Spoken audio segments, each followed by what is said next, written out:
4 people shot, to include a child. That should really tick off everybody. And breaking now at 9, more heartbreak in the district. 4 people shot, including an 8-year-old child. We're live at the scene as the city grapples with the rise in youth violence. And later on, how the new appointees in the mayor's office plan to tackle the problem. Just take it day by day, right? I mean, we went from, he was kind of lifeless on the field to, they resuscitated him, and now he's up there still fighting, right? Damar Hamlin's uncle giving a major health update from the hospital as the Bills player fights for his life on a ventilator. His condition tonight, plus what's being done to protect local student athletes from cardiac arrest. And parents at a Fairfax County high school fired up over allegations of academic discrimination. Now the governor's getting involved. The latest from Thomas Jefferson High School. Good evening, and thank you so much for joining us for DC News Now at 9. I'm Tasmin Mahfouz. Hi, I'm Chris Flanagan. Breaking news tonight in a quadruple shooting in Northwest DC. We're now learning one of the victims is an 8-year-old child. Yeah, this all happened on Georgia Avenue, right near Sheridan Street Northwest, in the middle of the evening rush hour. DC News Now's Mariel Carbone joins us live from the scene. And Mariel, you spoke to a mom who lives in the area, and she tells you she's now living in fear for her family. Yeah, I mean, she was shaken from the shooting. I can tell you, this is not how anybody out here wanted to start the new year, with more violence. Now, police tell us they don't know exactly how many bullets were fired, but you can see out here, we've counted more than 24 crime scene markers out here. Tonight, again, families we spoke to just telling us that this is another scary night in D.C. It's traumatizing not knowing if your kid is going to make it home from school. For Mother Patrice Jones, this scene on Georgia Avenue Northwest Tuesday night was devastating. 4 people shot, one of them an 8-year-old child. Because you wonder if your kid, like I pray for my kids every time they leave the house, and I just wonder if they're going to make it home. As soon as the shooting happened, I'm like, so you're not allowed to walk to Family Dollar anymore. We don't know what the motive is.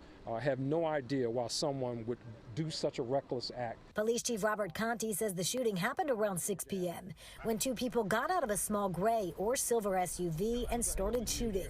He believes the 3 adult men were targeted, not the child. One of the men died. But the fact that we have a person dead and 4 people, or in total 4 people shot, to include a child, that should really tick off everybody in our community, and we should be even more concerned that somebody would do this during rush hour.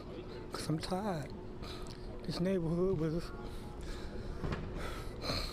Eric Lewis has lived in the Brightwood neighborhood for decades. He says something needs to change.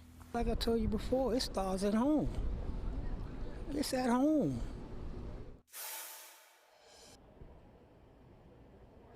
And this location where we're standing right now and where the shooting happened, it's just a few blocks from the District 4 police station. Chief Conti tells us that there will be more police out in the area tonight to make sure that there's no retaliation or other shootings happening. He's also asking if you've seen anything, if you know anything, to call police. Reporting live in Northwest D.C. tonight, I'm Mariel Carbone, D.C. News Now. Mariel, thank you. And as the district looks to curb the surge of deadly violence, D.C. Mayor Muriel Bowser is working to build her team to help tackle crime. Our reporter Leonard N. Fleming has details on Bowser's new deputy mayor for public safety. That's ahead in our next half hour. And tonight, new details about the latest probe into a Northern Virginia school district. This time, it's about a delay in notification for students recognized as top students across the country for their academic achievements. Northern Virginia Bureau reporter Max Marcillo joins us live now from Thomas Jefferson High School. And Max, earlier we shared about how the Attorney General is launching an investigation, and you heard from both parents and students there were mixed feelings on this. There really was. Let's start with the superintendent, Michelle Reed. Her reaction was not to get too much into the politics, just kind of saying that she and the school administrators looking forward to the results of the investigation. Meanwhile, students, parents, some of them disagreeing, definitely making clear that there's a difference of opinion as to how important what happened here actually is.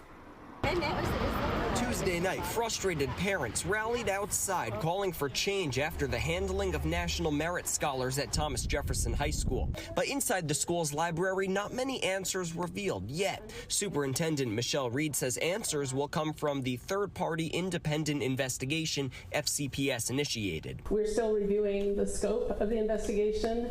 So my hope would be hopefully by the end of the month, but I can't say that for sure. The school is accused of withholding information from more than 1,000 students that they could have used in order to apply for college scholarships. But despite the criticism heard both outside and inside the school's walls, some students believe this situation is not as important as some make it seem. In terms of whether or not it helped me get into a college, I really don't think it had an effect on it. This seems like a very overblown reaction to the, I guess, what's sort of a small, oversight on the part of the administration. Others say it's the latest example of parents not being involved enough in their kids' education. You need to have a party. You don't need to have a banner up in the school.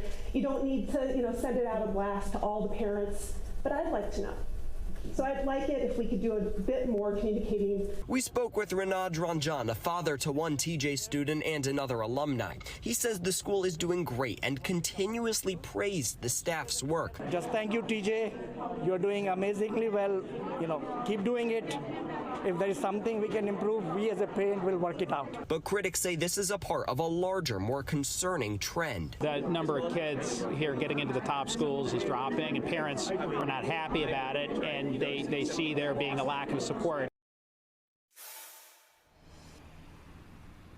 And tomorrow here in Fairfax County, Attorney General Jason Miyares is set to have a press conference about this presumed investigation he's about to launch. Meanwhile, Fairfax County, in its first public statement, even preceding tonight's Q&A, they said this was a unique situation because of human error was why there was some delay in notification. Reporting live from Thomas Jefferson High School, Max Marcilla, DC News Now. All right, time now for our first check on the forecast. The calendar may say January, of course. Really doesn't feel like it, though, does it? Yeah, it feels like May. We got Chief Meteorologist Janessa Webb here. And Janessa, it's still mild outside. I mean, you could read my mind. It's a May feel that we are experiencing across the district. Please enjoy this for the next actually couple of weeks before we start to transition into some more cooler air. Really, by Friday, we're going to drop about 30 degrees, but that is not bitter cold we're talking about. It's still in the 40s for daytime highs. Today, well above average, 70 degrees. Look at Fredericksburg, 72 an official high. And our numbers, they continue to come in. So it does look like now 69 degrees for Reagan. We beat an official record in that area of 68. And so temperatures are going to continue to be this way as we go into tomorrow afternoon. Hagerstown out towards Frederick, Maryland into Westminster, slightly cooler in the mid 50s, but you do have warmer air pumping back in by tomorrow afternoon. Satellite composite radar, right now we are dealing with kind of the clearing and cloud coverage. So you're dealing with kind of this mixed bag. And tonight we'll see a lull in the weather pattern through tomorrow morning before more widespread rain starts to enter our area going into your mid-afternoon. Here's that larger storm system. It is having some trouble getting over the Appalachian Mountains right now out towards the Carolinas. And so we'll watch this severe weather threat potentially bringing us a few rumbles of thunder as we go into your Wednesday as well. We'll look at your extended forecast coming up. Janessa, thank you. And a vote to elect the House Speaker has been pushed back to tomorrow. It comes as former House Minority Leader Kevin McCarthy fails to win in multiple rounds of voting. Now, Republicans officially have control of the chamber, but the new majority is struggling with its own divide. This is the first time the House has had to hold multiple votes on a speaker in over 100 years. And still ahead, a former U.S. diplomat's daughter died in the 2020 murder of her schoolmate. Learns her fate tonight. Hear the judge's verdict right after this. And it is not too early to file your taxes. Our consumer reporter has ways to get the task done early instead of waiting until it's too late. You are watching DC News Now at 9, covering the news where you live from the nation's capital to West Virginia. We're back with more weather and news right after this.